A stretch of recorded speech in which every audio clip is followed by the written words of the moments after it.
The Ashworth ballroom glittered like a jewel box turned inside out, every surface reflecting candlelight until the entire space seemed to pulse with golden warmth. Crystal chandeliers hung heavy overhead, their teardrops catching and scattering light across the faces of London's finest, faces painted with careful smiles, eyes sharp with calculation beneath the veneer of civility. Catherine Beaumont stood at the edge of it all, as she always did. Kit, as her father had called her since childhood, before titles and propriety had tried to sand away every rough edge, watched the dancers swirl past in their elaborate formations. The music swelled, a waltz that made her chest ache with a longing she'd learned to swallow down like bitter medicine. 28 years old, 28 years of being the Earl's daughter who never quite fit, never quite shone, never quite inspired the sort of breathless interest that secured proposals. She'd stopped expecting them 3 seasons ago. "Lady Catherine, you look positively radiant this evening," Lady Hartwell said as she swept past, her tone suggesting Kit looked anything but.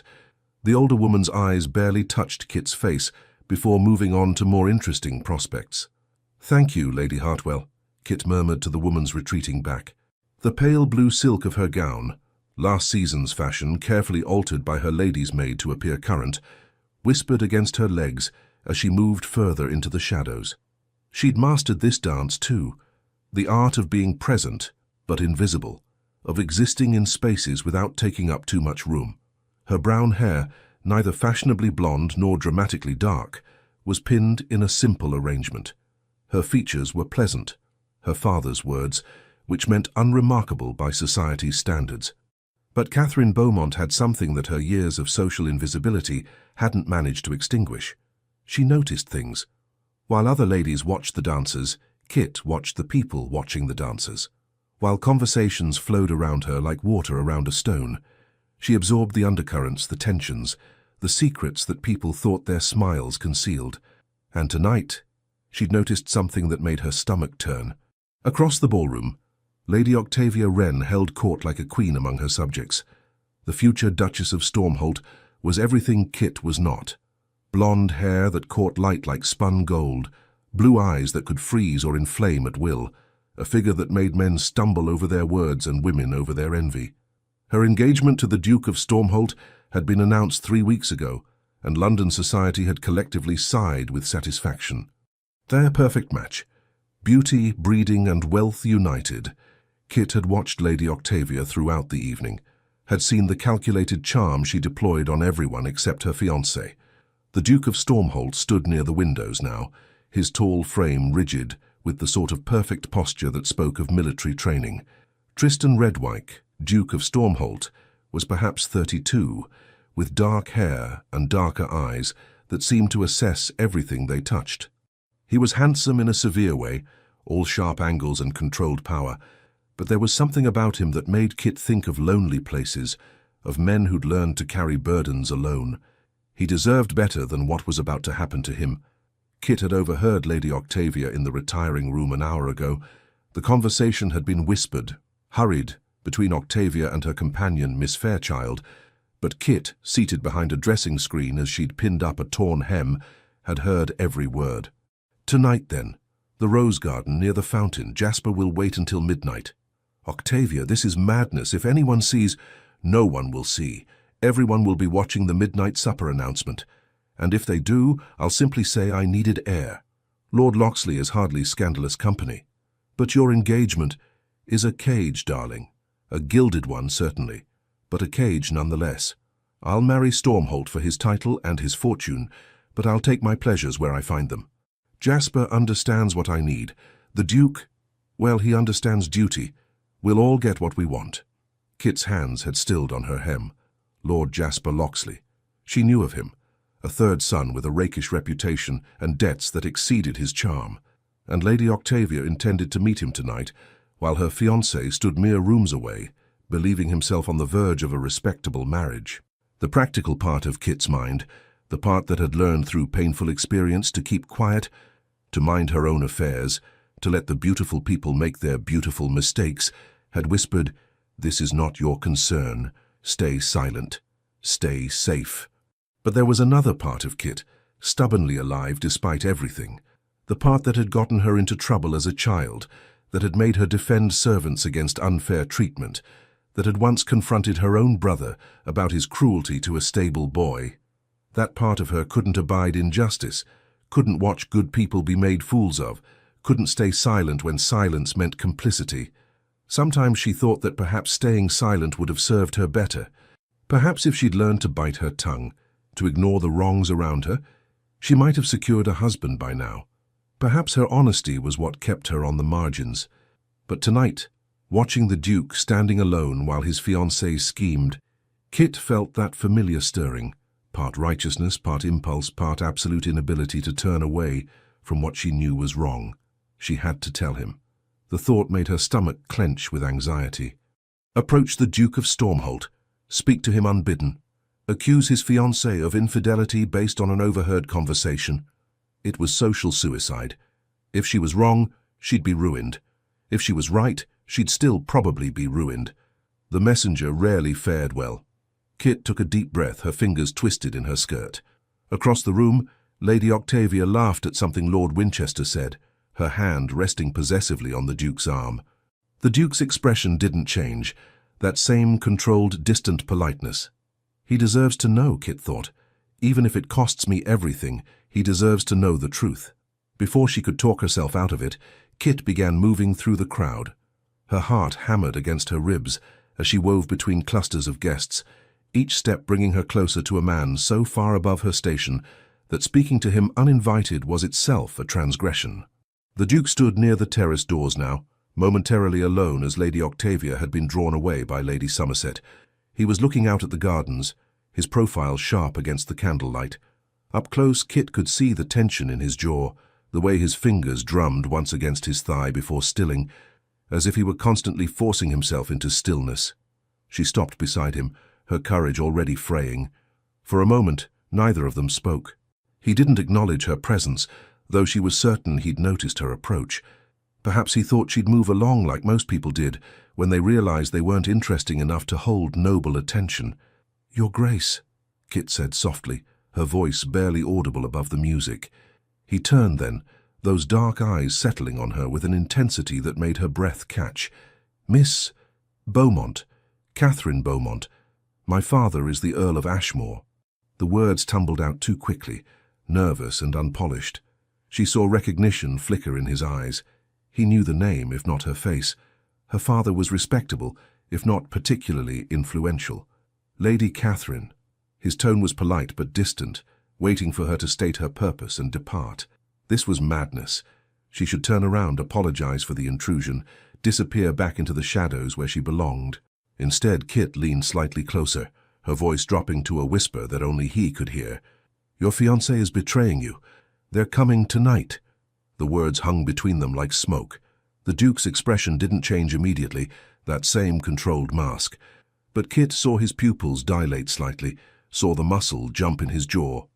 A long moment passed, the music swelling around them, before he finally spoke. "I beg your pardon?" His tone was dangerous now, cold as winter ice. Kit's hands trembled, but she'd come too far to stop now. Sometimes her inability to stay silent was a curse, but tonight she prayed it might be a blessing. "I overheard Lady Octavia in the retiring room earlier this evening. She was speaking with Miss Fairchild. They planned a meeting tonight at midnight in the rose garden by the fountain, with Lord Locksley." The Duke's eyes hadn't left her face. She couldn't read his expression, couldn't tell if he believed her or if he was already calculating how to have her removed from the premises. When he spoke, his voice was carefully neutral. "That is quite an accusation, Lady Catherine." "I know." Kit's voice steadied with conviction. "I know what I'm risking by telling you. I know you don't know me, have no reason to trust me. But I heard what I heard, and I couldn't let you." She faltered, then finished simply, "You deserve better than to be made a fool of, Your Grace." Something shifted in his eyes then, surprise, perhaps, or assessment. He studied her for a long moment, and Kit forced herself to hold his gaze, despite every instinct screaming at her to look away, to apologize, to flee. "They who?" he asked finally. "You said they're coming tonight." Kit's breath caught. He was listening, actually listening.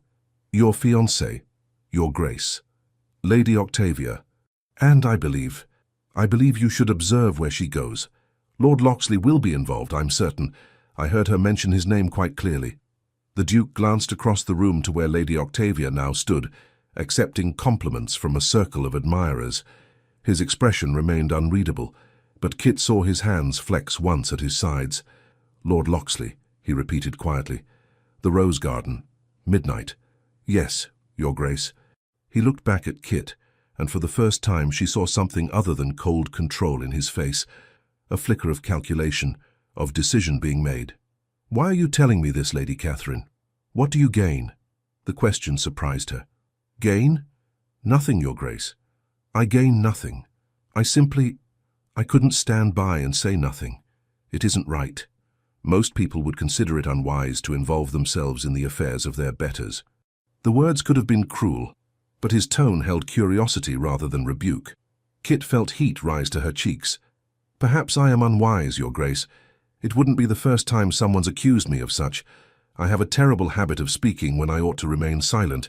But tonight, she met his eyes again, letting him see the honesty there. Tonight, I thought honesty was more important than wisdom.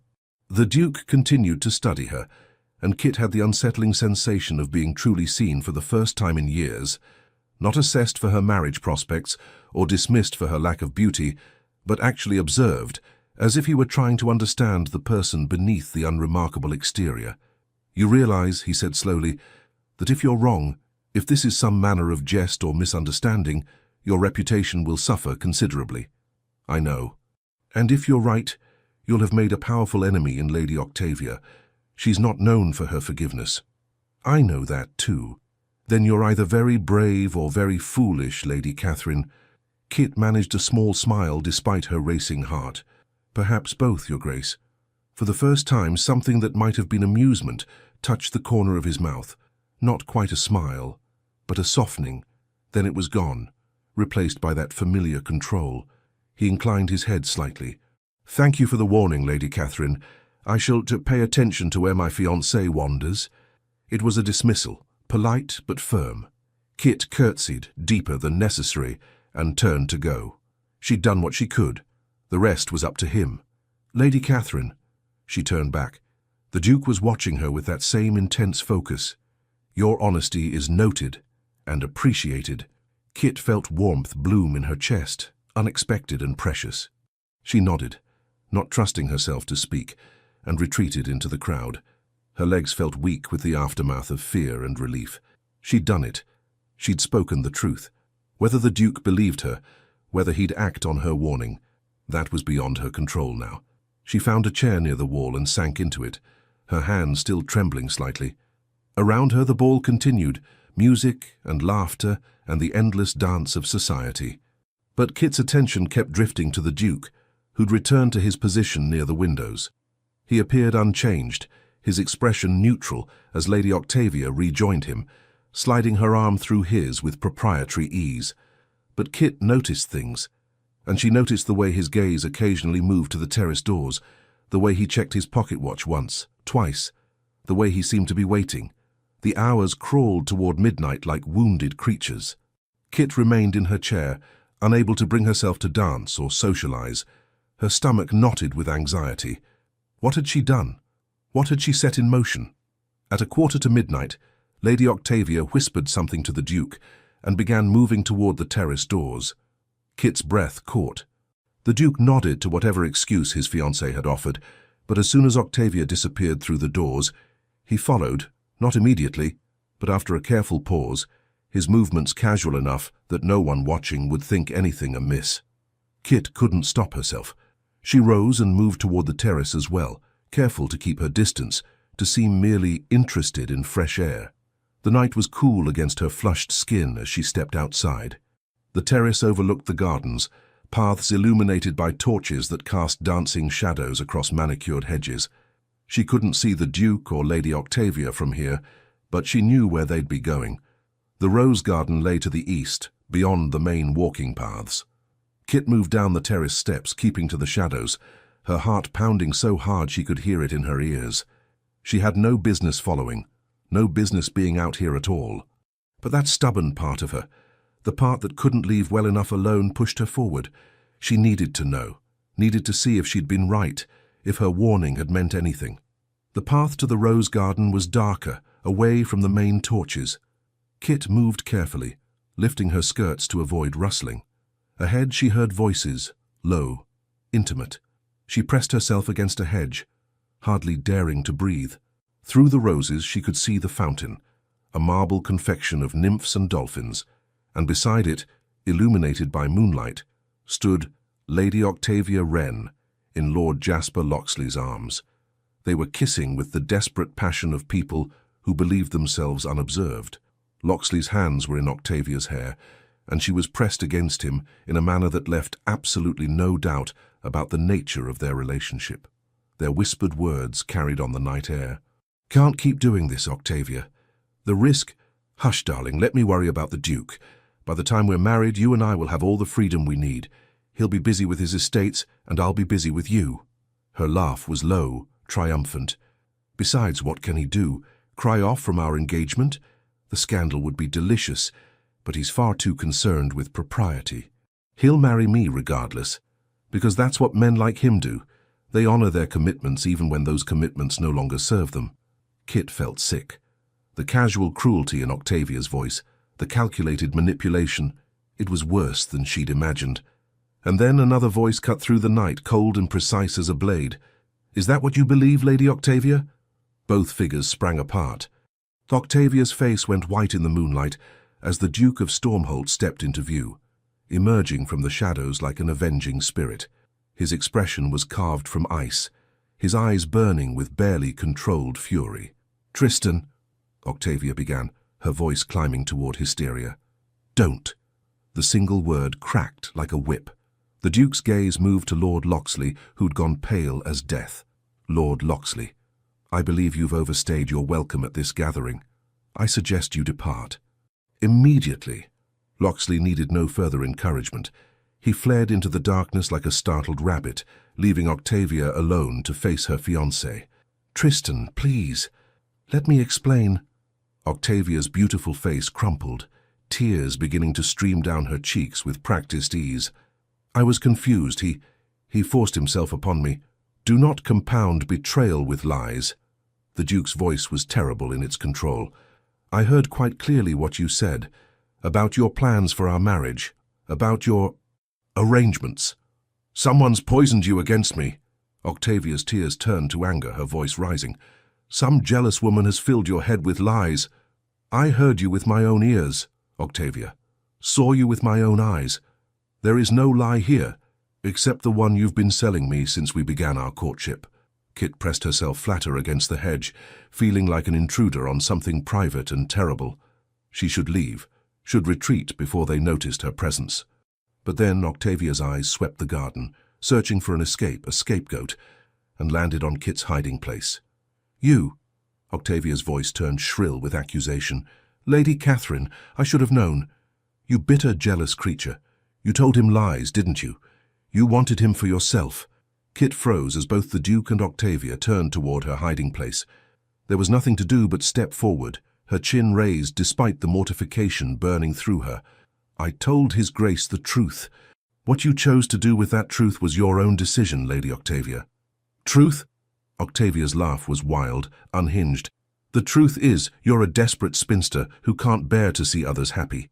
You invented this entire scenario because you're so pathetically alone. That's enough." The Duke's voice cut through Octavia's tirade with absolute authority. He turned to Kit, and she braced herself for his anger, for being caught eavesdropping, for involving herself where she didn't belong. Instead, he said quietly, "Thank you, Lady Catherine. Your warning was accurate and timely." Before Kit could respond, Octavia let out a sound somewhere between a sob and a scream. "You're choosing to believe her over me. That nothing, that nobody—" "I'm choosing to believe what I heard and saw with my own faculties," the Duke said, his tone final. "Our engagement is ended, Lady Octavia. You'll receive formal notice tomorrow. I suggest you prepare an explanation for society, as I certainly intend to provide mine, including every detail of tonight's encounter." Octavia's face contorted with rage and fear. The tears were gone now, replaced by pure venom. "You'll regret this, Tristan. both of you. I'll make certain everyone knows what you are, a fool taken in by a conniving spinster. And you—" she turned her fury on Kit. "You'll pay for this, Lady Catherine. I promise you that. I'll see to it that you never set foot in decent society again." With that, she gathered her skirts and fled toward the manor, her sobs, real or performed, echoing back through the gardens. Silence settled over the rose garden, broken only by the gentle splash of the fountain. Kit stood frozen, the weight of what had just happened pressing down on her. She'd done it. She'd exposed the truth. But Octavia's threat hung in the air like poison, and Kit knew the woman would make good on her promise. Her already precarious social position had just become catastrophically worse. "Lady Catherine." She looked up to find the Duke watching her, his expression unreadable in the moonlight. She curtsied, formal and proper, despite everything. "Your Grace, I apologize for intruding on such a private moment. I should not have followed. Yet you did." He stepped closer, and Kit had to resist the urge to retreat. "Why?" She faltered, then decided honesty had brought her this far. "I needed to know. I needed to know if I'd been right, if my warning had mattered. It was foolish, I know, improper, but I've never been particularly skilled at knowing when to stop." To her surprise, the Duke's expression softened slightly. Not quite a smile, but something gentler than the ice he'd shown Octavia. "Your foolishness, as you call it, has saved me from a disastrous marriage. I'm not certain most people would count that as a fault. Lady Octavia will make me pay for it," Kit said quietly. "She's influential, well-connected. When she spreads her version of tonight's events, my reputation will be protected," the Duke interrupted firmly. "By me. Lady Octavia may attempt to spread whatever lies she wishes, but I assure you, Lady Catherine, my word carries considerably more weight than hers. And I will make certain society knows the truth of tonight, that you acted with honor and courage, while my former fiancé acted with deceit and betrayal." Kit felt tears prick her eyes, relief and gratitude and something else she couldn't name. "Thank you, Your Grace. You're very kind." "Kind?" He shook his head slightly. "No, Lady Catherine. I'm simply honest, as you were honest with me, at considerable risk to yourself." He paused, studying her in that intense way again. "Most people would have stayed silent, would have let me walk blindly into that marriage. Why didn't you?" Kit thought about all the easy answers she could give: duty, propriety, concern for his well-being. But she'd committed herself to honesty tonight, and she wouldn't abandon it now. "Because I couldn't bear it," she said simply. "I couldn't bear watching someone good be deceived by someone cruel. I've spent my entire life watching injustices unfold around me, and I've learned that staying silent eats away at you from the inside. Perhaps it would have been wiser to say nothing. Perhaps I'd be safer if I'd learned to ignore what I see. But I can't. I simply can't. Even when—" She stopped, aware she was rambling. "Even when?" he prompted gently. "Even when it would serve me better to hold my tongue," she finished. "Sometimes I think I'd be married by now if I'd learned to be quiet. But every time I try, something inside me rebels. Tonight was no different. I saw injustice and I couldn't stay silent, even knowing it might cost me everything." The Duke was quiet for a long moment, his eyes never leaving her face. When he finally spoke, his voice held a note of wonder. "You're remarkable, Lady Catherine." Kit felt heat flood her cheeks. "I'm ordinary, Your Grace. Painfully, obviously ordinary." "No." His certainty was absolute. "You're honest in a world that rewards deception. You're brave in a society that punishes courage. You risked everything tonight for a man you don't even know, with nothing to gain and everything to lose. That's not ordinary, Lady Catherine. That's extraordinary." Kit didn't know what to say. No one had ever spoken to her like this, with such focused attention, such genuine appreciation. She felt seen in a way she'd never experienced, and it was simultaneously terrifying and exhilarating. "I should return to the ballroom," she managed, "before my absence is noted." "As should I." The Duke offered his arm, formal and proper. "Shall we return together, Lady Catherine? I believe I owe you a dance, at the very least." Kit stared at his offered arm as if it were a serpent. "Your Grace, you don't— people will talk if you—" "Let them talk.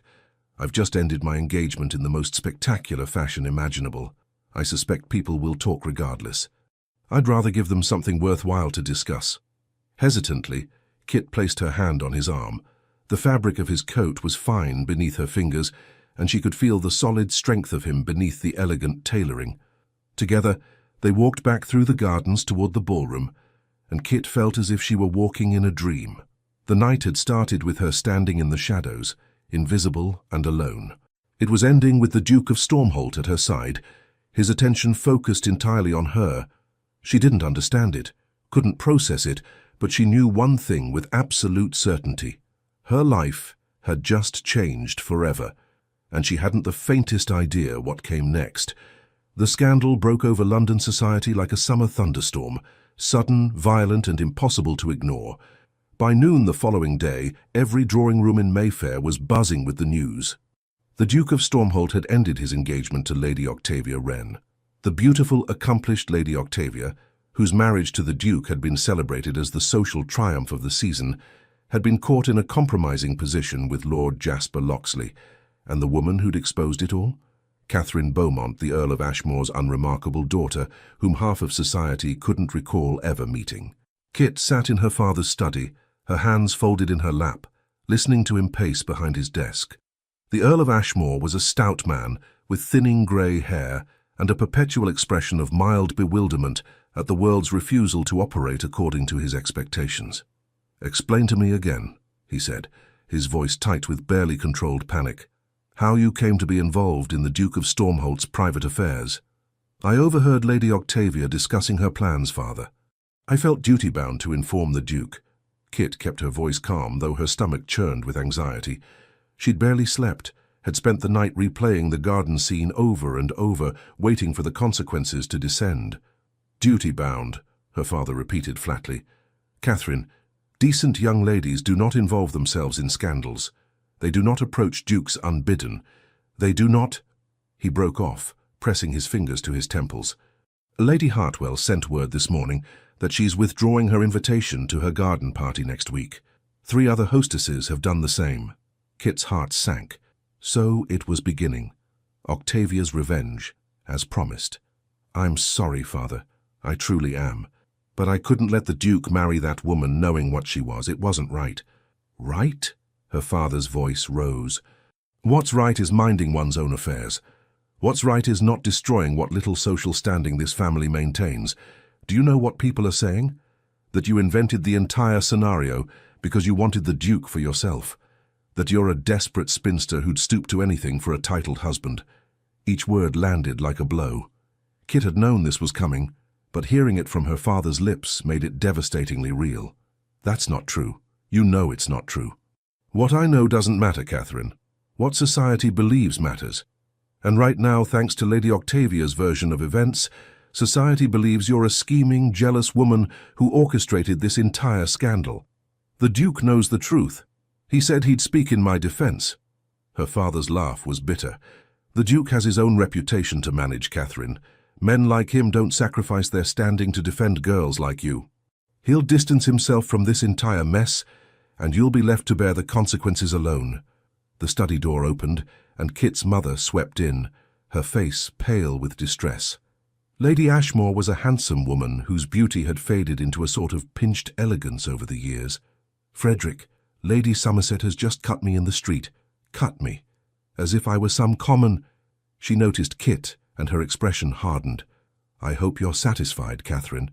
Your father and I have worked for years to maintain this family's position, and you've destroyed it in a single evening." "Mother, I was only trying to help." "Help? You call this helping?" Her mother's voice turned shrill. 3 seasons we've tried to find you a husband, Catherine. 3 seasons of hoping some gentleman would overlook your plainness, your tendency to speak out of turn, your complete lack of feminine grace.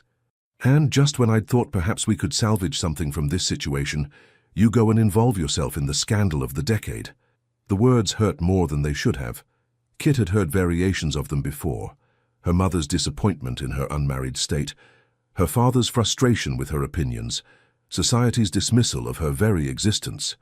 But somehow, hearing them now, after last night's strange, glittering moment of being seen by the Duke, they cut deeper.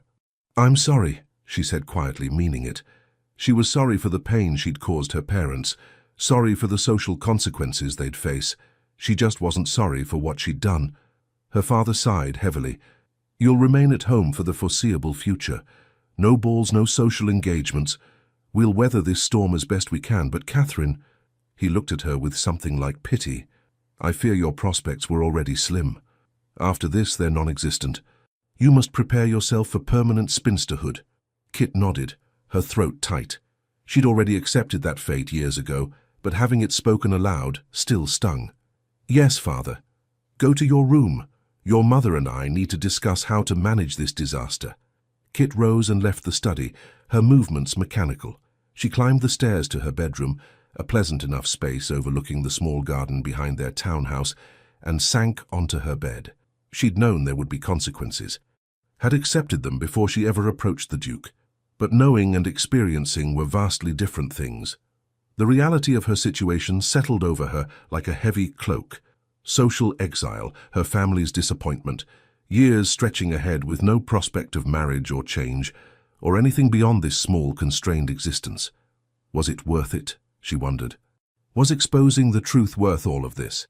She thought of the Duke's face in the garden, the way he'd looked at Lady Octavia with such cold fury. Thought of the marriage he'd nearly entered, a lifetime of deception and betrayal, all concealed behind social propriety. And she thought of his words to her, "You're extraordinary." Yes, she decided, it had been worth it, even if she paid for it for the rest of her life. A knock at her door interrupted her thoughts. "Come in," she called, expecting her lady's maid. Instead, her father appeared, his expression strange, somewhere between bewilderment and cautious hope. "Catherine, you have a visitor." "A visitor?" Kit stood quickly. "Father, if it's Lady Hartwell come to lecture me—" "It's not Lady Hartwell." Her father's voice was odd. "It's the Duke of Stormholt. He's waiting in the drawing-room and has asked specifically to speak with you." "With me present, naturally," he added quickly, propriety asserting itself even in crisis. Kit's heart stuttered. "The Duke? Here?" "Apparently. Come along, Catherine. And for heaven's sake, try not to make this situation any worse than it already is."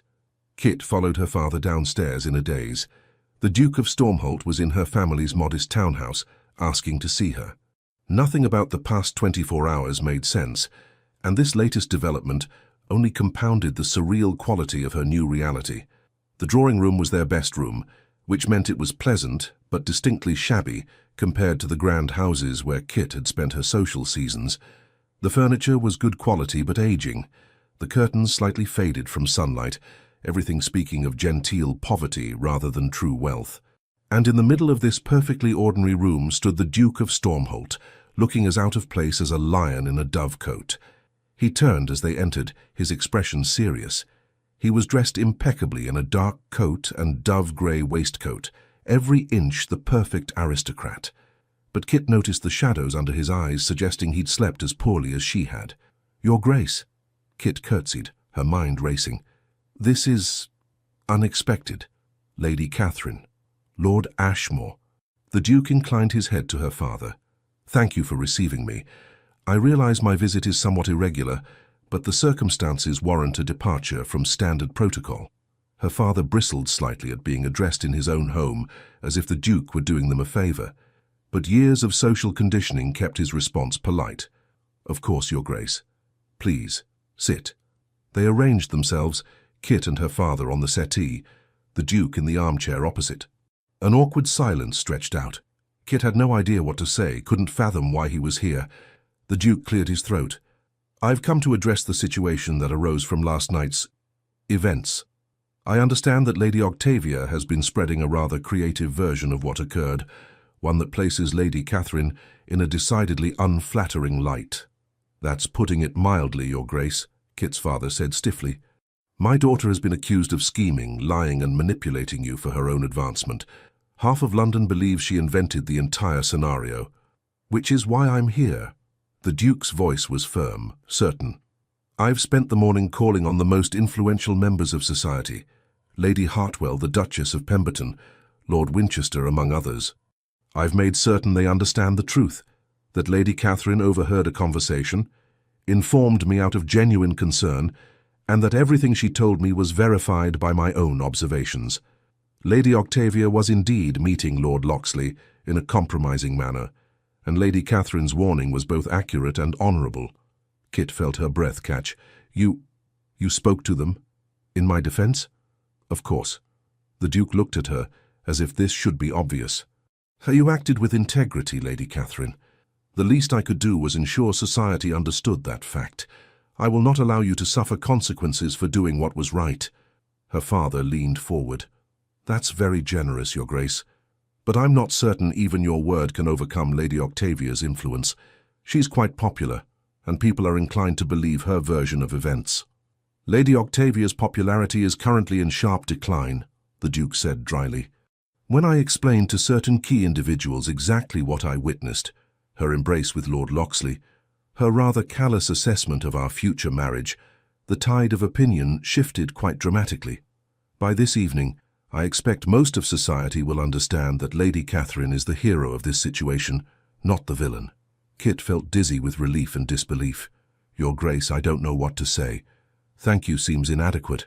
Thanks aren't necessary. I'm simply correcting an injustice, much as you did for me. He paused, his gaze holding hers. However, there is one complication remaining. Her father tensed. What complication? The nature of last night's events has created an association between myself and Lady Catherine in society's mind. People are asking questions about our relationship, making assumptions based on the fact that I believed her warning over my fiancé's denials.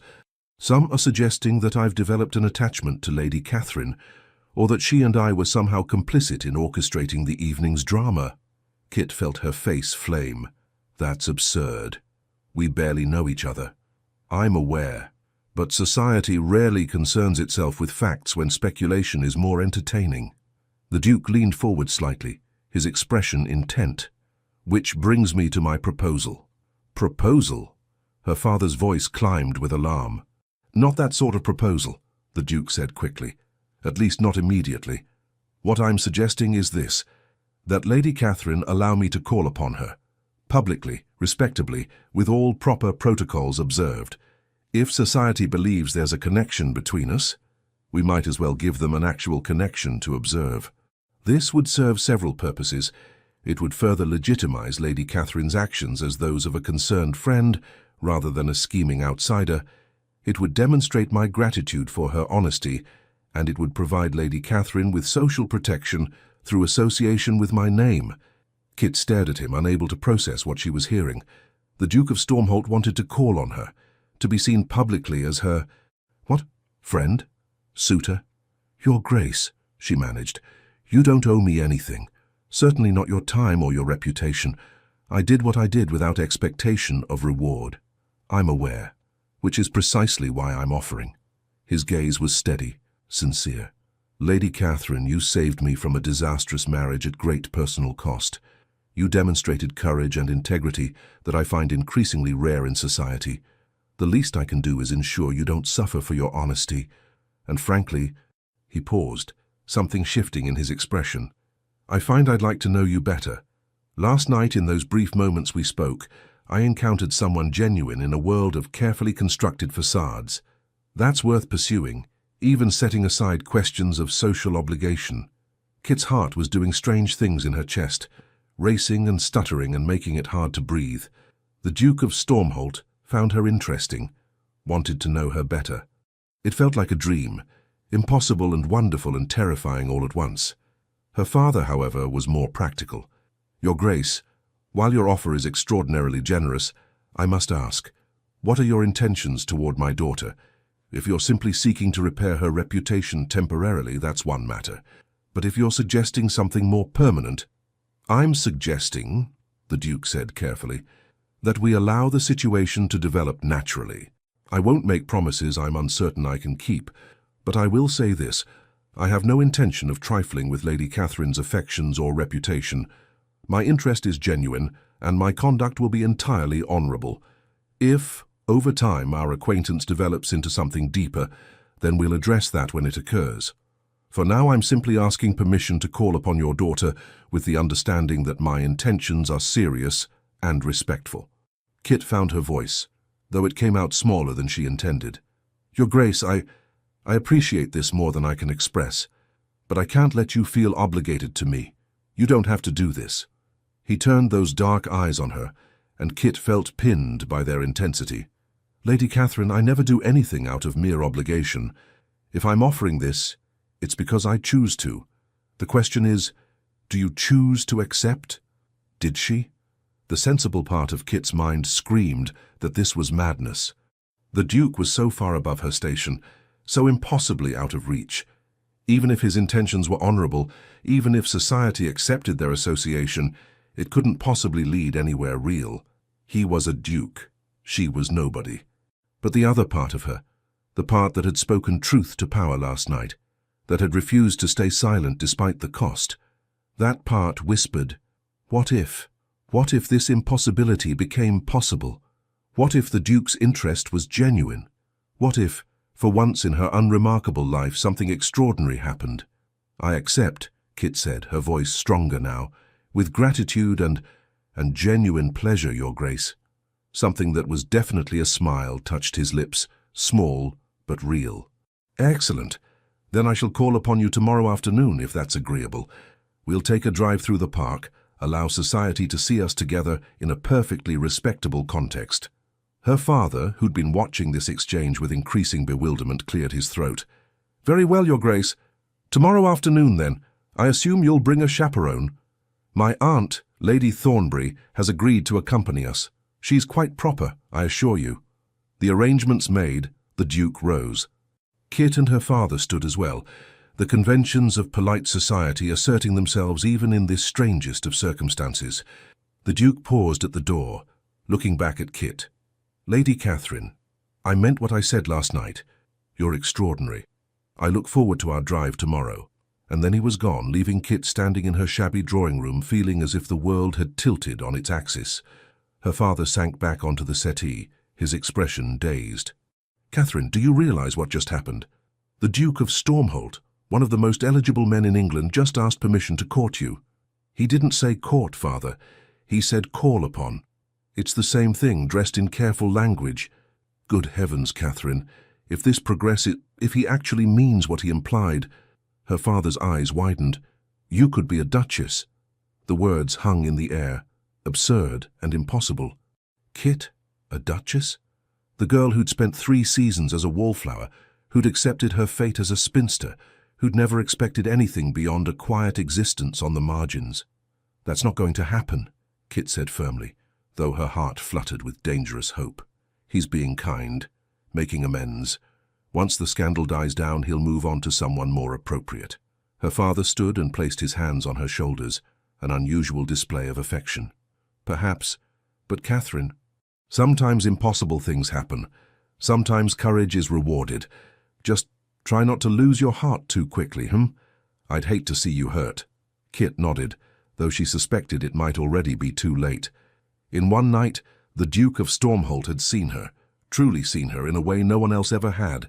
He'd defended her, protected her, and now wanted to know her better. How could she not lose her heart to that? The following afternoon, Kit stood before her mirror while her lady's maid, Sarah, fussed with her hair. The dress she'd chosen, a soft dove grey with minimal trimming, was her finest, though it was still obviously inferior to the fashions worn by society's true beauties.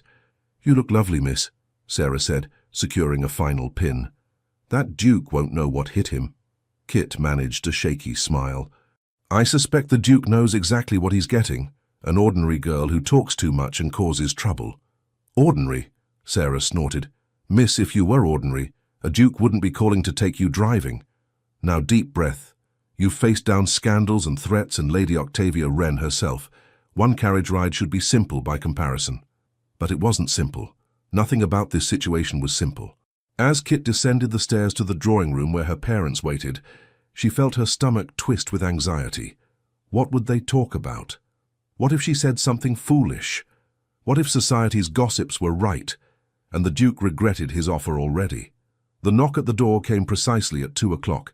Kit's father answered, and moments later the Duke entered with an elderly woman on his arm.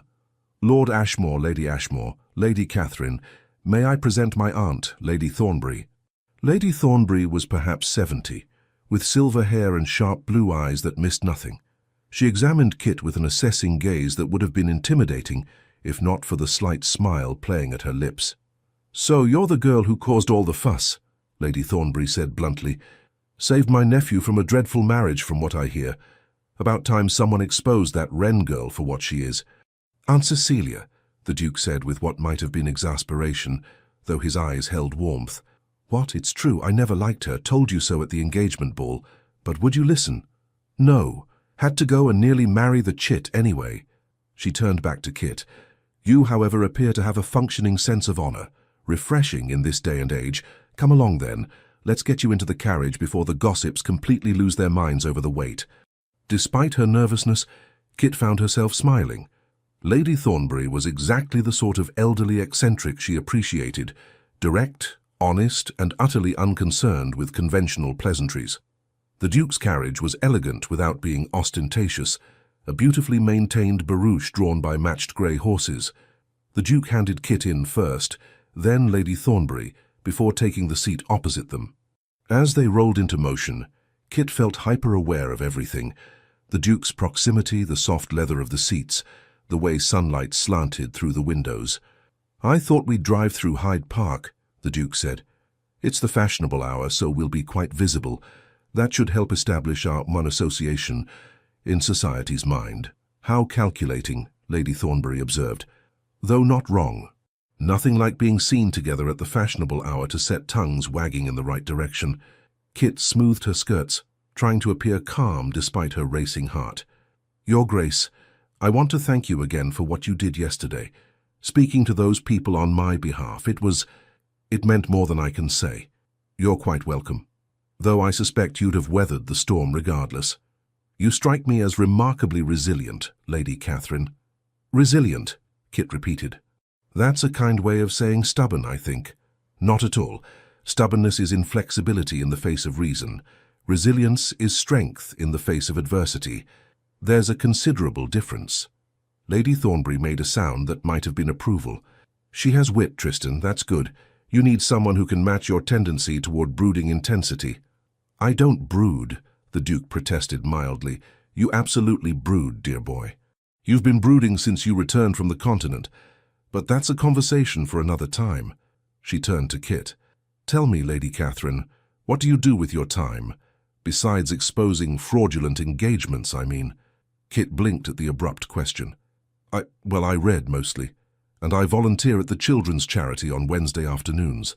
I enjoy walking, though my mother says I walk too much for a lady. And She hesitated, then decided honesty had served her well so far. "I observe people, I suppose. Watch how they interact, what they reveal without meaning to. It's probably quite odd." "It's not odd at all," the Duke said. "It's perceptive. Most people are so focused on themselves they never truly see others. The ability to observe, to understand what isn't being said, that's a rare gift." Kit felt warmth bloom in her chest at his words. "My mother would disagree. She says my tendency to notice things makes me prone to inappropriate commentary." "Your mother," Lady Thornbury said dryly, "sounds like she has more concern for propriety than substance. Noticing things is hardly a fault, dear girl. It's what you do with what you notice that matters." They entered Hyde Park, and Kit immediately felt the weight of dozens of eyes turning their direction. The fashionable hour was in full swing, carriages and riders filling the paths, society's elite on display. And now she was part of that display, seated in the Duke of Stormholt's carriage for all to see. "They're staring," she murmured, fighting the urge to sink lower in her seat. "Let them stare," the Duke said calmly. "We've done nothing wrong. You acted with honor. I've ended an engagement to a woman who betrayed my trust, and now we're taking a perfectly respectable carriage ride with my aunt as chaperone. Anyone who chooses to make scandal from that says more about themselves than about us." His certainty helped steady Kit's nerves. She sat straighter, meeting the curious stares with as much dignity as she could muster. Lady Hartwell's carriage passed, and Kit saw the woman's eyes widen with surprise before she offered a stiff nod. The Duchess of Pemberton actually smiled and called out a greeting to Lady Thornbury. "You see?" the Duke said quietly. "The tide is already turning." They completed 2 circuits of the park, long enough to be thoroughly observed, but not so long as to appear desperate for attention. The Duke kept up a steady conversation, asking Kit about her childhood, her interests, her thoughts on everything from current politics to the latest novels. Lady Thornbury interjected occasionally, with tart observations that made Kit laugh despite her nervousness. By the time they returned to Kit's townhouse, she felt exhausted but oddly exhilarated. The Duke handed her down from the carriage with perfect propriety, his hand steady beneath hers. "Thank you for the drive, Lady Catherine. I found it most enjoyable." "As did I, Your Grace." Kit meant it. Beneath the social performance, she genuinely enjoyed their conversation.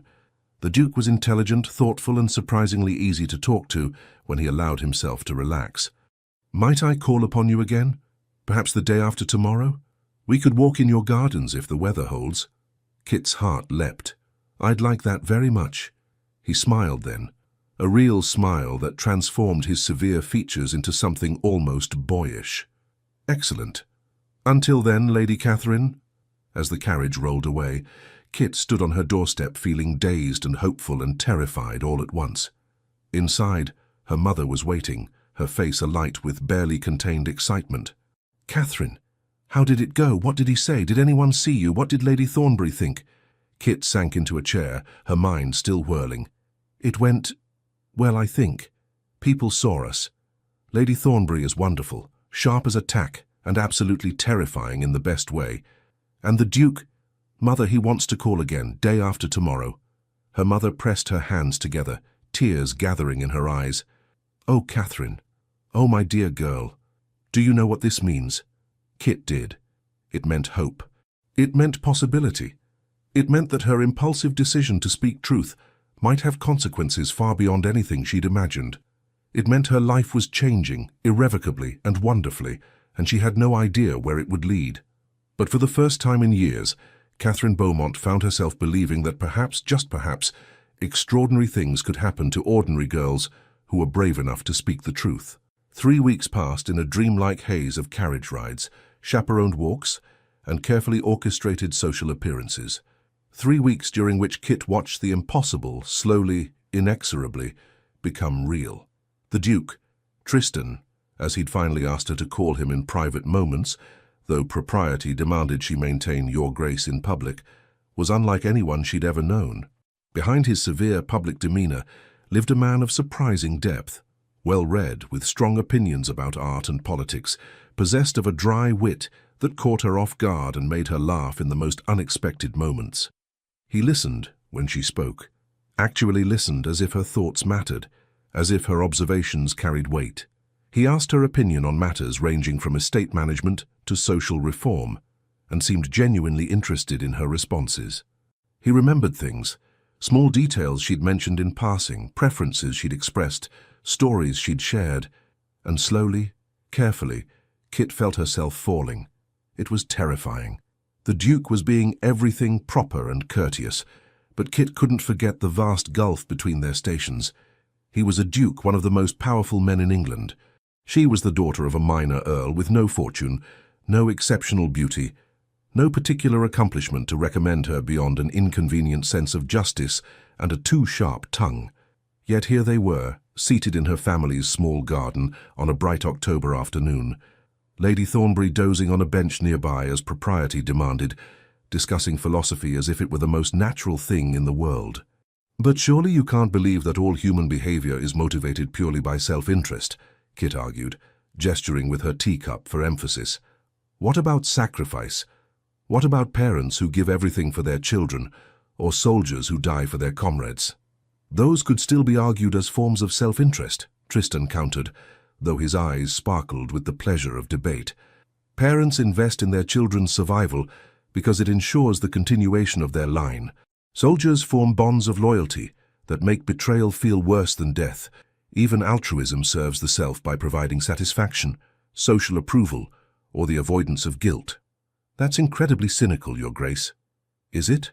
Or is it simply honest?" He leaned forward slightly. "Consider your own actions the night of the Ashworth Ball. You could argue you acted from pure altruism, but you also acted because staying silent would have conflicted with your sense of justice, would have caused you personal distress. You served yourself by serving me." Kit set down her teacup with a soft click. Are you suggesting I warned you about Lady Octavia out of self-interest? I'm suggesting that human motivations are complex and often serve multiple purposes simultaneously. That doesn't diminish the value of the action. You did the right thing, Lady Catherine. Whether you were also satisfying some internal need doesn't change that fundamental truth. She studied him, noting the way he'd retreated into formality, using her surname instead of her given name, even though they were in her garden. It was something she'd noticed. Whenever their conversations approached anything too personal, too revealing, Tristan withdrew behind proper address and careful distance. "What motivated you to call upon me?" Kit asked suddenly. "After the scandal. You said it wasn't mere obligation, but you've never fully explained what it was." Tristan was quiet for a moment, his gaze moving to the roses climbing the garden wall. When he spoke, his voice was measured, careful. "You intrigued me, you still do. In a world where everyone wears masks, where every conversation is calculated, every gesture designed to manipulate or impress, you were simply honest, fearlessly so. I found that," he paused, searching for words, "refreshing, essential even, like breathing clean air after years in a smoke-filled room." Kit's breath caught. There was something in his tone, something vulnerable beneath the controlled exterior that made her heart ache. "You're lonely, aren't you? Even surrounded by society, by people vying for your attention, you're desperately lonely." His eyes snapped to hers, wide with surprise that she'd seen through him so clearly. For a moment she thought he might deny it, retreat further into formality. Instead he said quietly, "Yes, I am." The admission hung between them, intimate and heavy. Kit wanted to reach across the space separating them, to take his hand, to offer comfort. But Lady Thornbury was right there, and propriety demanded distance, and Kit couldn't risk overstepping the careful boundaries that governed their interactions. "I understand," she said instead. "I've felt that way my entire adult life, surrounded by people who see only what they expect to see. The plain daughter, the spinster, the woman who exists on the margins, never seen for who I actually am. Until—" She stopped, heat rising to her cheeks. "Until," he prompted gently. "Until you," Kit finished softly. "You see me, Your Grace, and I hope, that perhaps I see you too." Something shifted in Tristan's expression, a crack in that careful control, a glimpse of the man beneath the Duke. He opened his mouth to respond, but Lady Thornbury chose that moment to wake with a tremendous snort. "Good heavens, I wasn't sleeping, just resting my eyes. What are you two discussing with such serious faces?" The elderly woman peered at them shrewdly. "Nothing improper, I trust." "Never, Aunt Cecilia," Tristan said, his tone returning to its usual measured calm. But his eyes, when they met Kit's, held warmth and something else. Promise, perhaps, or possibility. The moment was broken, but Kit found she didn't mind. Something important had just happened, something that shifted the careful dance they'd been performing from mere social obligation toward genuine connection. Lady Thornbury insisted they take a turn about the garden, and as they walked, maintaining proper distance, their steps synchronized, Tristan said quietly, "There's a soirée at Lady Pemberton's tomorrow evening. Would you consent to attend, as my guest?" Kit's pulse quickened. "The soirée, Your Grace, I'm not certain I'm ready for such a public appearance. You've been seen with me repeatedly. Society has accepted our association. This is simply the next step, allowing them to see us in a more formal social setting." He paused. "I'd like you there, Lady Catherine, if you're willing." How could she refuse? Even knowing that accepting meant stepping further into his world, meant exposing herself to greater scrutiny and risk, Kit found herself nodding. "Yes, so I'd be honored to attend." His smile was like sunlight breaking through clouds. "Excellent. I'll call for you at 8. The following evening, Kit stood before her mirror, hardly recognizing the woman looking back at her. Her mother had insisted on bringing in a proper lady's maid to dress her hair in the latest fashion, and had, with tears of joy, presented Kit with a new gown, deep emerald silk that brought out the green flecks in her hazel eyes, cut in the current fashion with a modest but flattering neckline. "You look beautiful, miss," Sarah breathed, "like a proper lady." Kit touched the silk nervously. "I look like someone trying very hard to be something she's not." "Nonsense. You look like exactly what you are, a gentlewoman of quality attending a soiree with a duke. Now chin up. Remember what you told that duke in the garden. He sees you, so let him see you in that gorgeous dress and see if he doesn't fall at your feet." Kit laughed despite her nerves. "I don't think dukes fall at anyone's feet, Sarah." "Then he'll be the first to make an exception, mark my words." When Tristan arrived precisely at 8, the expression that crossed his face as Kit descended the stairs made all her mother's fussing worthwhile. For a moment, his careful control slipped entirely, and Kit saw pure, unguarded appreciation in his eyes. "Lady Catherine," he said, his voice slightly rougher than usual, "you look—" He seemed to search for an adequate word. "Magnificent." Kit felt heat flood her cheeks. "You're very kind, Your Grace." "I'm very honest." He offered his arm. "Shall we?" Lady Pemberton's soirees wait for no one, not even dukes. Lady Thornbury was already in the carriage, and as they set off toward Mayfair, Kit felt her anxiety return. "Your Grace, I should warn you, I'm not particularly accomplished at soiree. I tend to say the wrong thing or laugh too loudly or—" "Be yourself," Tristan interrupted gently. "That's all I ask. Be the woman who was brave enough to tell me the truth when no one else would. That woman doesn't need to perform for anyone." His certainty steadied her. As they arrived at Lady Pemberton's townhouse, a massive edifice that made Kit's family home look like a cottage by comparison, Kit took a deep breath and straightened her shoulders. She'd faced Lady Octavia's wrath. She could face a soiree. The entrance hall was ablaze with light, footmen in livery directing guests upward to the main drawing rooms. Kit could hear music drifting down, a string quartet playing something elegant and complex. The scent of hothouse flowers was almost overwhelming. Great arrangements of roses and lilies, placed on every available surface. As they reached the main drawing room, Lady Pemberton herself swept forward to greet them. The Duchess was perhaps 50, handsome rather than beautiful, with keen grey eyes that seemed to catalogue everything at a glance. "Your Grace, Lady Catherine, how delightful you could attend." The Duchess's smile was warm, genuine. "Lady Catherine, I must tell you, I've been hoping to speak with you. What you did at the Ashworth ball, exposing that dreadful Wren girl's true nature, took remarkable courage. We need more women like you in society, my dear. Women with backbones." Kit curtsied, surprised by the warm reception. "Thank you, Your Grace. That's very kind. Not kind. Accurate. Now, come in, both of you. The musicale will begin shortly, but there's time for refreshments. His Grace the Duke of Rothermere is here, Stormholt, and was asking about you. Something about those property borders you were discussing?" As Lady Pemberton drew Tristan away to speak with the other Duke, Lady Thornbury appeared at Kit's elbow. "Well done, dear girl. The Duchess of Pemberton is the most influential hostess in London. Her approval means a great deal." "I didn't do anything," Kit protested. "You were honest and humble and didn't simper. That's quite enough in this company." Lady Thornbury guided her toward a small grouping of chairs. "Now several ladies are dying to meet you. Shall we get the interrogation over with?" Kit found herself surrounded by some of society's most prominent women. Lady Winchester, the Marchioness of Hartwell, Lady Somerset. The same women whose approval she desperately sought during her failed seasons. And now they were looking at her with curiosity and respect. "Lady Catherine, you must tell us," Lady Winchester said, leaning forward conspiratorially. "How did you recognize that Lady Octavia was playing the Duke false? Were there signs we all missed?"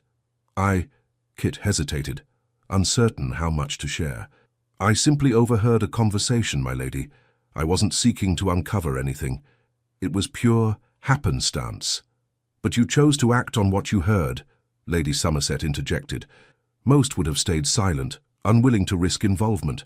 "You were brave. Or foolish," Kit said with a small smile. The distinction was unclear at the time.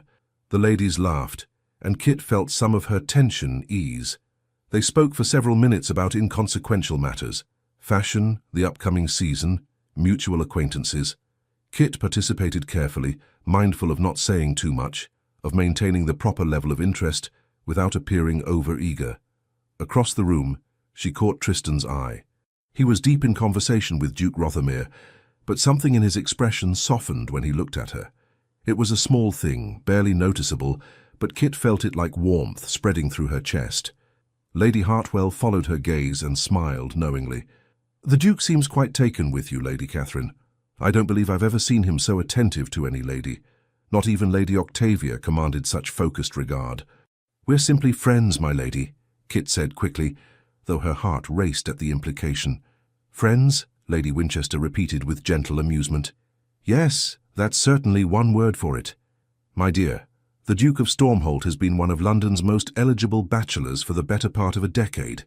In all that time, he's shown genuine interest in perhaps 3 women, and look how the first 2 ended.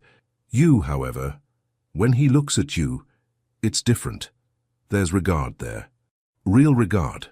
Kit didn't know how to respond to that. Before she could formulate a reply, the musicale was announced. Guests began moving toward chairs, arranged facing a raised platform where the musicians waited. Tristan materialized at Kit's side, offering his arm. "Shall we?" His voice was low, meant only for her.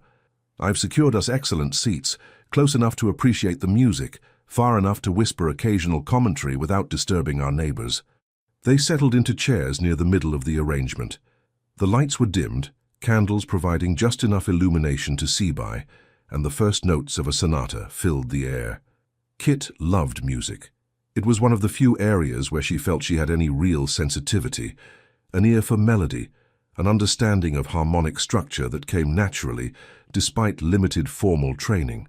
As the quartet played, she found herself drawn into the music, transported by the interweaving melodies. Beside her, Tristan leaned closer.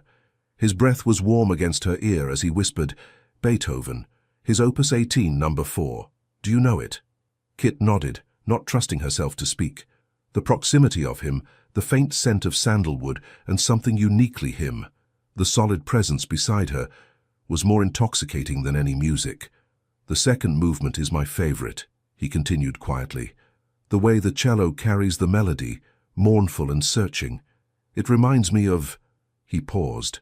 "Of how I felt before I met you." Kit's breath caught. She turned to look at him and found his face closer than she'd realized, his dark eyes reflecting candlelight. In that moment, surrounded by music and shadow, the rest of the room seemed to fall away. "And now," she whispered, "what does it remind you of now?" "Now it reminds me that mournful things can transform into something beautiful, that searching can end in finding." His voice was rough with emotion. "Kit, A sharp crack interrupted him. Lady Octavia Wren stood in the doorway, her entrance timed for maximum dramatic effect. The music faltered as every head turned toward her. Lady Octavia looked magnificent and terrible in equal measure. Her gown was blood-red silk that seemed to shimmer in the candlelight, her blonde hair arranged in an elaborate style that must have taken hours. But it was her expression that made Kit's blood run cold. Pure, calculated fury barely concealed beneath a veneer of gracious smile. "Lady Pemberton," Octavia said, her voice carrying clearly across the sudden silence. "Please forgive my tardiness. I was detained by the most distressing business." Her eyes swept the room, landing on Kit and Tristan with laser focus. "But I simply had to attend this evening. There are matters that require public address." Lady Pemberton rose, her expression troubled. "Lady Octavia, I wasn't expecting you this evening." "No, I imagine you weren't. But then, shocking revelations do have a way of demanding immediate attention, don't they?" Octavia moved further into the room, every eye following her. "Lady Catherine, how fortuitous to find you here. There's something I believe society should know, something that casts your recent activities in a rather different light." Kit felt ice form in her stomach. Beside her, Tristan had gone rigid, his hand moving to cover hers where it rested on the chair arm, a small gesture of solidarity and support. "Lady Octavia," Tristan's voice was cold, commanding, "this is neither the time nor the place for whatever grievance you imagine you hold." "Grievance?" Octavia's laugh was brittle. "Your Grace, this isn't about grievance, it's about truth, something Lady Catherine claims to value so highly, so let me share a truth with all of you." She turned to address the assembled guests, her voice ringing out clear and damning. "Miss Catherine Beaumont did not stumble upon information about my private affairs by accident. She sought it out deliberately, systematically, because she'd been obsessed with the Duke of Stormholt for months. She saw his engagement to me as an obstacle to be removed, and she craftily manufactured the entire scandal to achieve her aim. Gasps rippled through the crowd. Kit felt the weight of dozens of eyes turning toward her, saw doubt and speculation cloud faces that had moments ago shown approval. "That's a lie," Kit said, her voice steady despite the panic clawing at her throat. "I overheard a conversation. I didn't seek anything out." "Is it? Then perhaps you can explain this." Octavia produced a folded letter from her reticule, holding it up like a weapon. "A letter written by you, Lady Catherine, to your cousin Miss Eleanor Harding, written 2 months before the Ashworth ball, in which you describe the Duke of Stormholt in rather passionate terms, in which you confess your infatuation and your determination to somehow make him notice you." Kit's mind raced. She had written to Eleanor, they corresponded regularly, but she tried to recall what she'd said in her letters. There had been one, she remembered with growing horror, where she'd mentioned the Duke, but only in passing, only to note that his engagement to Octavia seemed ill-suited, that Lady Octavia's character was questionable. Octavia unfolded the letter, her voice taking on a theatrical quality as she read, "The Duke of Stormholt deserves far better than Lady Octavia Wren. She's beautiful, certainly, but there's a coldness to her, a calculating nature that doesn't bode well for any man's happiness. If only he could see what she truly is. If only someone could make him understand what a mistake he's making." Octavia looked up, her smile triumphant. "Does that not suggest premeditation, Lady Catherine? Does that not indicate you were already planning to interfere?" "I never—" Kit's voice faltered. The words, torn from context, did sound damning. She had thought those things, had written them in a moment of frustration after watching Octavia treat a servant cruelly. But she'd never intended to act on them, never planned to interfere until that night when she'd overheard the actual betrayal. "Where did you get that letter?" Tristan's voice cut through the murmurs like a blade. "Private correspondence is not meant for public consumption, Lady Octavia. Your possession of it suggests theft or deception on your part. I received it from Miss Harding herself, who was disturbed by her cousin's fixation and felt duty-bound to reveal the truth." Octavia's expression was all false concern now. "Your Grace, I know this must be difficult to hear. I know you believed Lady Catherine acted from noble motives, but the evidence suggests otherwise. She's been manipulating you from the start, using your sense of honor against you to achieve her own ends." Kit felt the room spinning. This was exactly what she'd feared, that her impulsive honesty would be twisted, weaponized, used to destroy her. Helena had betrayed her correspondence. Impossible. Eleanor was her closest friend, the only family member who truly understood her. Unless— "My cousin would never willingly share my letters," Kit said, her voice stronger now. "What did you do to her, Lady Octavia? What threats did you make?" "Threats? My dear Lady Catherine, your paranoia is showing. Miss Harding simply felt obligated to reveal the truth." "Surely you don't suggest she's lying?" "I suggest," Tristan said, rising to his feet, "that you've taken words written in private, removed them from their context, and are attempting to construct a narrative that serves your wounded pride rather than any actual truth." He turned to address the gathered guests. "Ladies and gentlemen, I was there when Lady Catherine warned me about Lady Octavia's infidelity. I saw her genuine distress, her reluctance to involve herself. I witnessed with my own eyes the betrayal she described. Whatever private thoughts she may have recorded in a letter to her cousin have no bearing on the fundamental facts. Lady Octavia was unfaithful. Lady Catherine reported what she'd overheard, and I verified the truth of her claims. Nothing Lady Octavia has presented tonight changes those facts. But it does change the interpretation of those facts," Lady Winchester said thoughtfully from her seat. "If Lady Catherine had pre-existing interest in your Grace, then her actions could be seen as self-serving rather than purely honorable." Kit felt tears prick her eyes. This was it, the moment when society turned against her completely, when all the careful rebuilding of her reputation crumbled beneath Octavia's calculated assault. "Then allow me to clarify something," Tristan said, his voice ringing with authority. "I don't care what Lady Catherine's motivations were. Even if she did harbor some private interest in me, which, given that we'd never spoken before that night, seems remarkably unlikely, it doesn't change the fact that she told me the truth. Would you prefer she'd stayed silent? That I married a woman who was betraying me? That I entered a union based on lies and deception? But Your Grace," Lady Somerset ventured carefully. "If Lady Catherine was hoping to secure your attention for herself, then she succeeded," Tristan interrupted. "And I'm grateful for it." He turned to look at Kit, and there was something fierce and protective in his gaze. "Lady Catherine has shown me more genuine care, more honest regard, more true character in 3 weeks than I encountered in the entire duration of my engagement to Lady Octavia. If her warning came partially from personal interest, then I can only be thankful that her interest aligned with my well-being. But I don't believe that's what happened. I believe Lady Catherine acted from the principle she's demonstrated consistently since I've known her, an inability to tolerate injustice, even at personal cost." The room was silent now, everyone watching this unexpected drama unfold. Lady Octavia's triumph had faded into something closer to shock. "Furthermore," Tristan continued, his voice softening as he looked at Kit, "I should make clear to everyone present that my interest in Lady Catherine is entirely genuine and increasingly serious. Whatever assumptions Lady Octavia hoped to destroy with her revelations, she's only succeeded in making me more certain of my own feelings." Kit's breath stopped. Was he saying what she thought he was saying?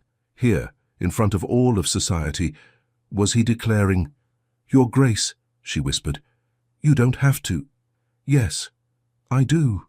He took her hand, properly now, in full view of everyone. "Kit, I should have said this privately first, should have waited for a more appropriate moment. But Lady Octavia has forced my hand, and perhaps that's for the best. I'm tired of pretending that my interest in you is casual or uncertain. The truth is, I'm in love with you. Completely, impossibly, wonderingly in love with you. And I don't give a damn what anyone thinks about how or why we came together. All I care about is that we did." Gasps echoed through the room, but Kit barely heard them. All she could see was Tristan, the Duke of Stormholt, standing before her with his heart in his eyes, declaring his love in front of the entire upper echelon of London society. "Tristan," she breathed, using his given name without thinking. I love you too. I have for weeks now. I was just too frightened to say it, too certain that someone like me could never deserve someone like you." "Deserve?" His laugh was incredulous. "Kit, you saved me. Not just from a bad marriage, but from a life of going through motions without meaning. You made me feel things I'd forgotten how to feel. You made me laugh, made me think, made me want to be better. You're the extraordinary one, not me." Before Kit could respond, before she could process the impossibility and wonder of what was happening, Tristan did something utterly scandalous. He cupped her face in his hands and kissed her, right there in Lady Pemberton's drawing room, in front of everyone. The kiss was gentle but firm, claiming and cherishing all at once. Kit felt the world disappear into that single point of contact, felt years of loneliness and doubt melt away beneath the certainty of his touch. When they finally broke apart, the room erupted into chaos. Some guests were applauding, others murmuring in shock. Lady Thornbury was dabbing at her eyes with a handkerchief, and Lady Octavia stood frozen, her carefully constructed revenge crumbling into ruin, as she realized she'd only succeeded in pushing Tristan and Kit together rather than driving them apart. Lady Pemberton rose, and something that might have been a smile played at her lips. "Well, I believe that concludes the evening's entertainment. Lady Octavia, I think it's time you departed.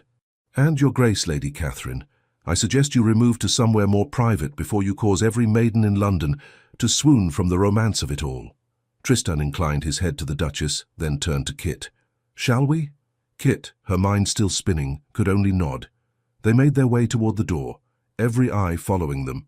Lady Octavia remained where she stood, her beautiful face twisted with impotent rage. As they passed her, Kit paused. She should feel triumphant, should relish this moment of victory. Instead, she felt only pity for the woman who'd sacrificed everything, honor, dignity, potential happiness, in pursuit of a title and wealth. "I'm sorry, Lady Octavia," Kit said quietly, meaning it. "I'm sorry that you couldn't see that genuine love is worth more than any amount of status or fortune. I hope someday you find what you're truly looking for." Octavia's eyes widened with fury, but before she could respond, Tristan was guiding Kit away out into the cool night air, leaving the scandal and whispers behind them. On the street, Lady Thornbury's carriage waited. The elderly woman emerged from the townhouse moments later, her eyes twinkling. "Well, dear boy, that was quite the spectacle. Your mother would have been horrified." "My mother," Tristan said dryly, "would have insisted I do things properly, wait appropriate periods, follow every protocol, but I find I'm no longer interested in doing things the expected way." He turned to Kit, his expression serious now. "I meant what I said in there, every word. I love you, Kit Beaumont. I want to marry you, if you'll have me.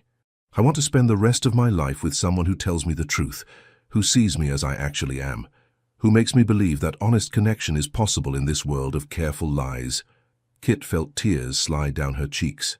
Happy tears this time. "Yes, oh yes, Tristan, I'll marry you. I'll spend every day of my life loving you and being honest with you and trying to deserve the extraordinary gift you've given me." "You already deserve it," he said firmly. "You always did." They stood there on the street, heedless of propriety or passing carriages, holding each other as if they could anchor themselves against the storms to come, and Kit knew, with absolute certainty, that no matter what challenges lay ahead, no matter how society reacted or what new schemes Lady Octavia might attempt, they would face it together. The spinster who'd never expected to be chosen and the duke who'd thought himself incapable of genuine love had found each other against all odds. And nothing in the world could shake the foundation they'd built on truth, courage, and the rarest of all treasures, honest, fearless love. 6 months later, St. George's Church in Hanover Square stood resplendent with spring flowers, every pew packed with London's elite, come to witness what had become the season's most anticipated event, the marriage of Tristan Redwyke, Duke of Stormholt, to Miss Catherine Beaumont. Kit stood in the vestry, her hands trembling slightly as Sarah made final adjustments to her wedding gown. Ivory silk with delicate Brussels lace, far more beautiful than anything she'd ever imagined wearing.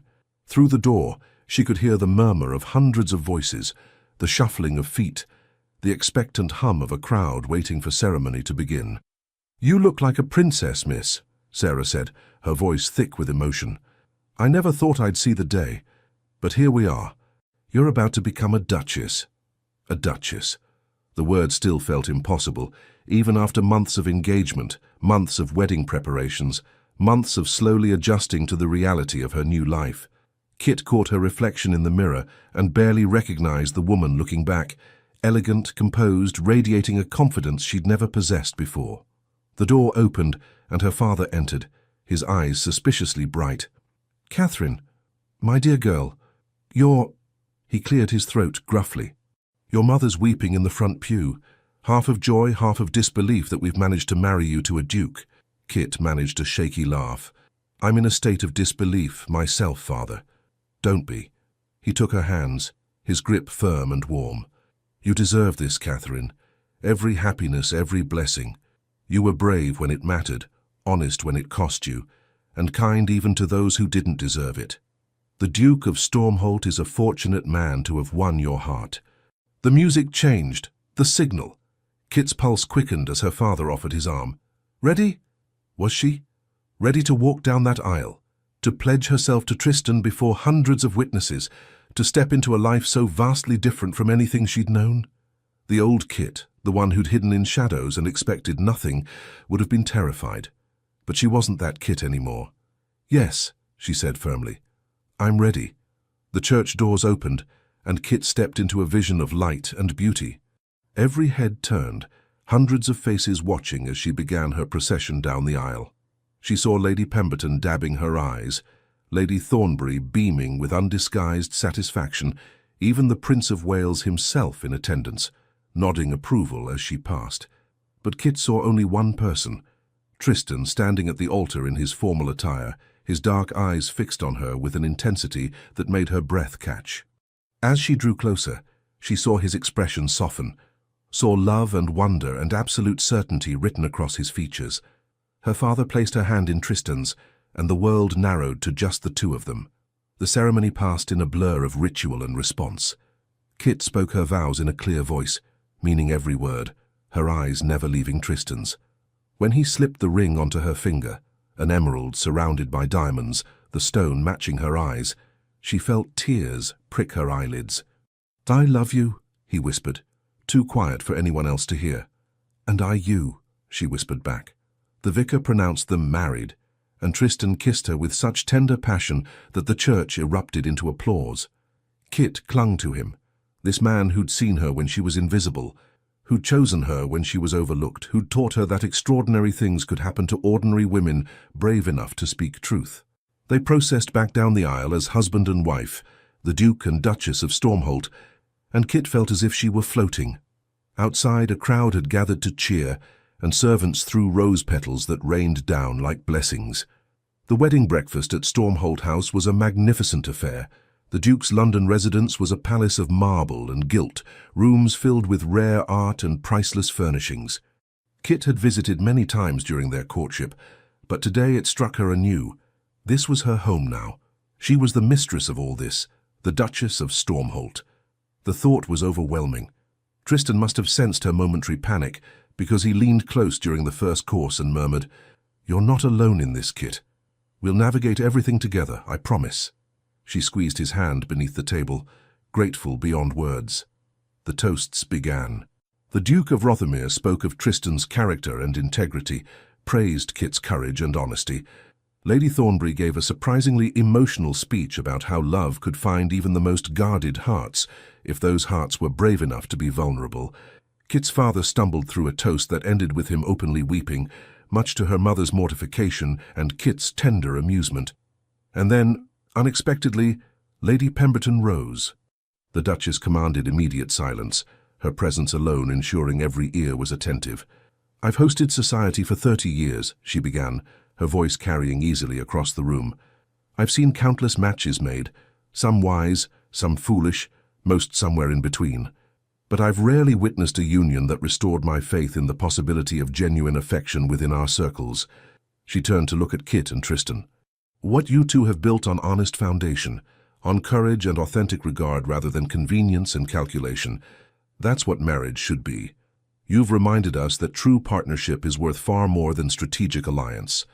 May your union be blessed with many years of happiness, many children to carry forward your combined integrity, and may you never lose sight of the qualities that brought you together, truth, bravery, and the rarest sort of love, the kind that sees and cherishes the real person beneath society's masks." The room erupted in applause. Kit felt tears stream down her face, no longer caring about composure or appearance. This was real. This love, this marriage, this impossible, wonderful new life, all of it was gloriously, terrifyingly real. The weeks following the wedding passed in a whirlwind of adjustment. Kit threw herself into learning her new responsibilities, managing Stormholt House, overseeing the staff, hosting dinners and small gatherings. Tristan was patient and supportive, never making her feel inadequate despite her inexperience. But it was in the private moments, the evenings spent in the drawing room discussing their days, the mornings riding together in the park before the fashionable hour, the nights discovering each other in their marriage bed, that Kit felt most at home. With Tristan she could be completely herself, opinionated, curious, occasionally irreverent, always honest. "I had a letter from Eleanor today," Kit mentioned one evening as they sat in their private sitting room, a fire crackling cheerfully in the grate. "She's mortified about Lady Octavia manipulating her into providing that letter. Apparently Octavia told her I'd given permission for it to be shared as part of some elaborate surprise for you. Eleanor's been inconsolable." Tristan set aside the estate report he'd been reviewing. "Will you forgive her?" "I already have. Eleanor's trusting to a fault. It's what I love about her, even if it sometimes leads to disaster. Besides," Kit smiled slightly, "Lady Octavia's scheme failed rather spectacularly. If anything, Eleanor inadvertently helped us by forcing your public declaration." "Speaking of Lady Octavia," Tristan said carefully, "I heard she's left London, gone to the continent apparently. Her reputation never recovered from that night at Lady Pemberton's." Kit felt a pang of sympathy despite everything. "I hope she finds peace truly. Her life was driven by such empty pursuits, status, wealth, admiration, but never genuine connection. That's its own kind of prison. You're remarkably compassionate towards someone who tried to destroy you, perhaps. But I also understand her in a way. We both wanted something we thought we couldn't have. The difference is I was willing to risk rejection for honesty, while she tried to secure what she wanted through deception. I just happened to be luckier. Tristan moved to sit beside her, taking her hand in his. Not luck, Kit. Choice. You chose courage over safety, truth over convenience. That's not luck. It's character. Kit leaned against his shoulder, marveling at the comfort of simply being near him. Do you know what I was thinking during the wedding, while I was walking down that aisle? Tell me. I was thinking about all the years I spent believing I wasn't enough. Wasn't pretty enough, wasn't accomplished enough, wasn't interesting enough to deserve love. And then I met you, and you looked at me and saw everything. Saw the person I'd been hiding because I thought she wasn't valuable. You made me believe I was worth loving, Tristan. That's the greatest gift anyone's ever given me. His arm tightened around her. Kit, you were always worth loving. Always extraordinary, even when you couldn't see it. I didn't make you valuable. I just had the extraordinary fortune to recognize what was already there. They sat in comfortable silence for a while, the fire casting dancing shadows across the room. Finally, Kit said, I received another letter today, from the children's charity. They're asking if I'd consider becoming their patron now that I'm, well, a duchess. Will you accept? I'd like to. Is that appropriate? Will people think it strange for a duchess to involve herself so directly in charitable work? Tristan laughed softly. My love, you exposed an unfaithful fiancé in the middle of a society ball, and then I kissed you in front of half of London's elite at a musical soirée. I think society's expectations of appropriate behavior sailed quite thoroughly out the window months ago. Besides, he turned her face gently toward his, you're the Duchess of Stormholt now. You help define what's appropriate. If you want to be involved in charity, then that becomes the model for other noble ladies to follow. Kit felt a thrill of possibility. She could do good in this new role, could use her position to help others, could make her title mean something beyond social standing. Then yes, I'll accept their offer.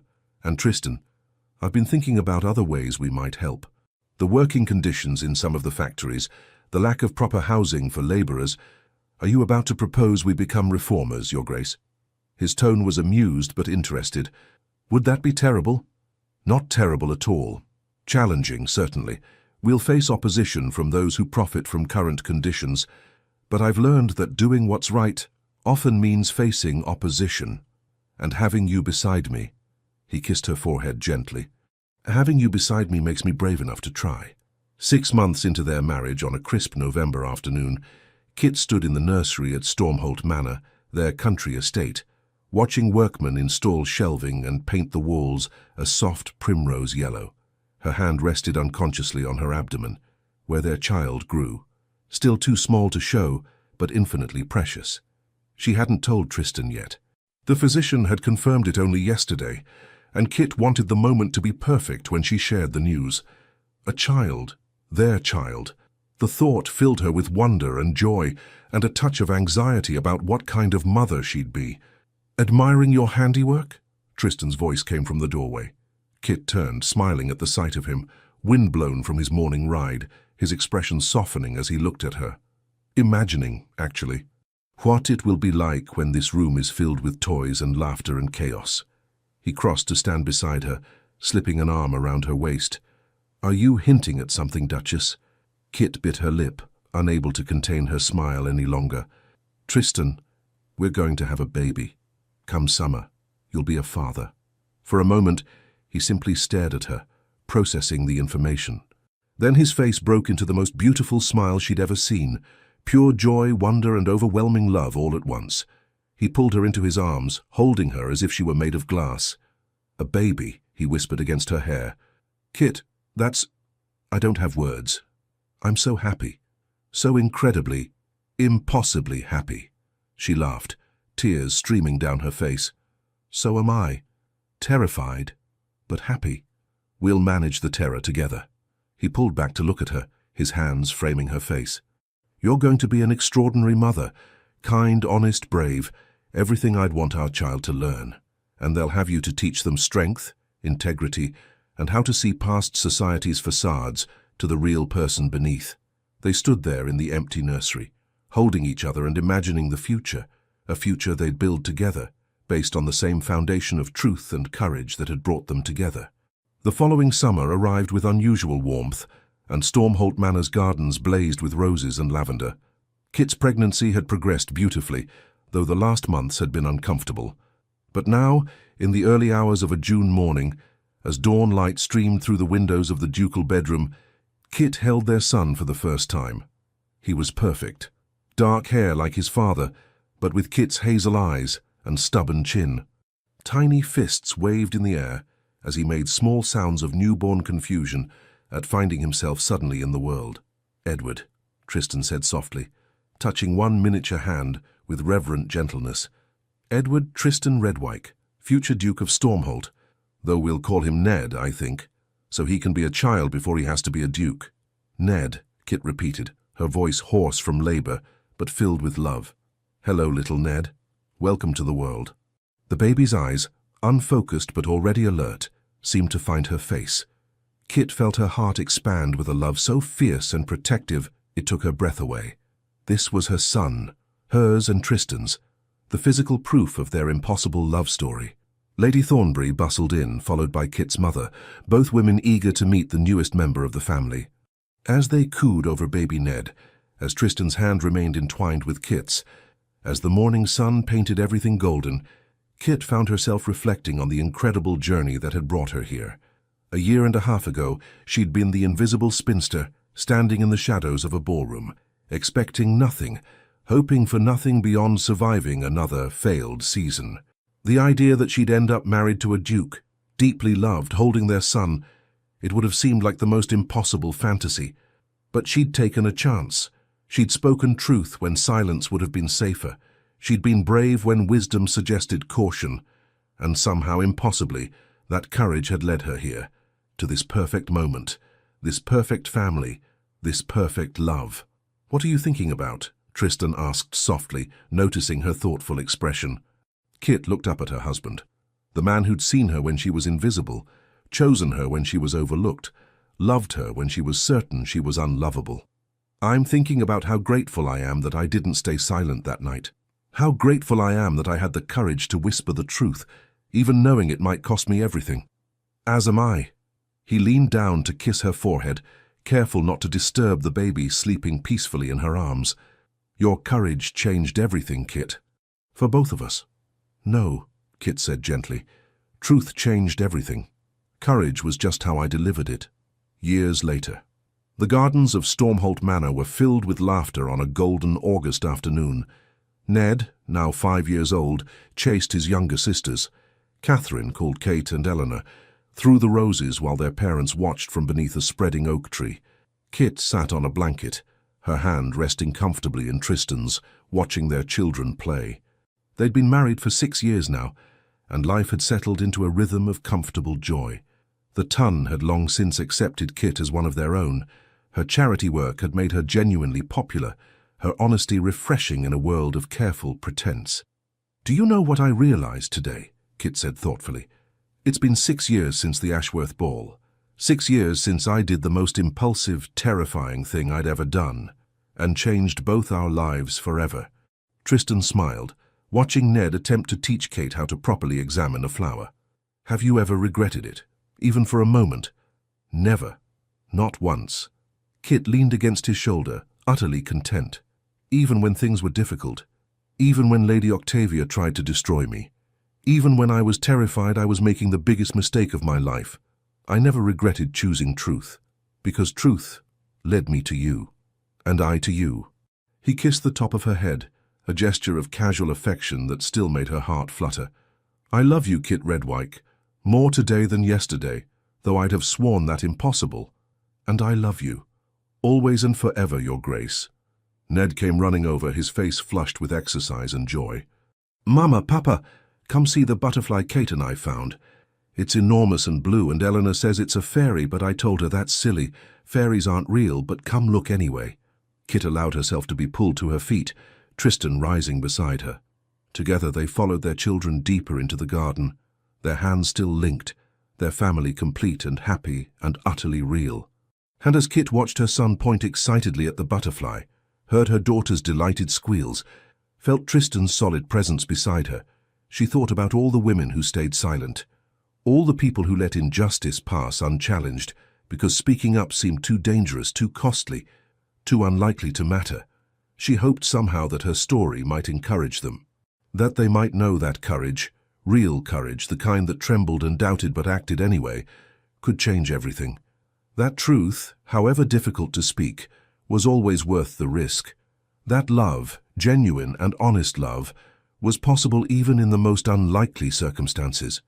The spinster from the shadows had become a duchess, yes, but more importantly, she'd become exactly who she was always meant to be, a woman who spoke truth, acted with courage, and loved without reservation. A woman who'd whispered a warning to a duke and found, against all odds, the life she'd always deserved. And as the afternoon sun painted everything golden and her family's laughter filled the air, Kit knew with absolute certainty every risk had been worth it. Every moment of fear, every threat, every challenge, all of it had been worth it to arrive at this perfect, impossible, wonderful life. The Duke of Stormholt pulled his Duchess close, and together they stood beneath the oak tree, watching their children play and marveling at the extraordinary gift they'd been given. Each other, their family, and a love built on the strongest foundation of all, unwavering, fearless truth. Epilogue. For those who wonder. For the listeners who've journeyed with Kit and Tristan from that first whispered warning to this moment of complete happiness, perhaps you're wondering what became of the others in this story. Lady Octavia Wren never returned to London society. She eventually married a wealthy Italian count and settled in Florence, where distance and time softened the sharp edges of her bitterness. In her later years, she became known for her patronage of young artists, perhaps finding in their creativity the passion that had always eluded her in pursuit of status. Lord Jasper Loxley fled to America after the scandal, where reports suggested he made a modest fortune in railway investments, and eventually married a merchant's daughter. He was said to be reasonably happy, having finally learned that genuine affection was worth more than aristocratic connections. Eleanor Harding, Kit's cousin, became a regular visitor to Stormholt Manor and formed a deep friendship with Tristan's younger brother, eventually leading to their own happy marriage. She never quite forgave herself for her unwitting role in Lady Octavia's scheme, but Kit's complete forgiveness helped heal those wounds. Lady Thornbury lived to see all three of her grandnieces and nephews grow to adulthood, and remained the sharp-tongued, warm-hearted force of nature she'd always been. She claimed, loudly and to anyone who'd listen, that she'd known from the moment she met Kit that her nephew had finally found his match. As for Kit and Tristan, their love deepened with each passing year. They became known throughout England not just for their wealth and title, but for their integrity, their charitable work, and their genuine partnership. Their three children grew up in a house filled with laughter, honesty, and the certain knowledge that they were deeply loved. Kit never lost her habit of speaking truth to power. The difference was that now, as the Duchess of Stormholt, her voice carried weight and influence. She used both to champion causes that mattered: better conditions for workers, education for poor children, reform of laws that treated women as property rather than persons.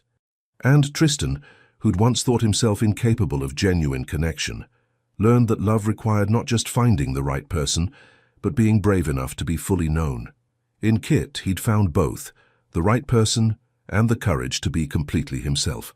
Their story became something of a legend in London society, the tale of the spinster who whispered a warning to a duke and changed both their lives forever.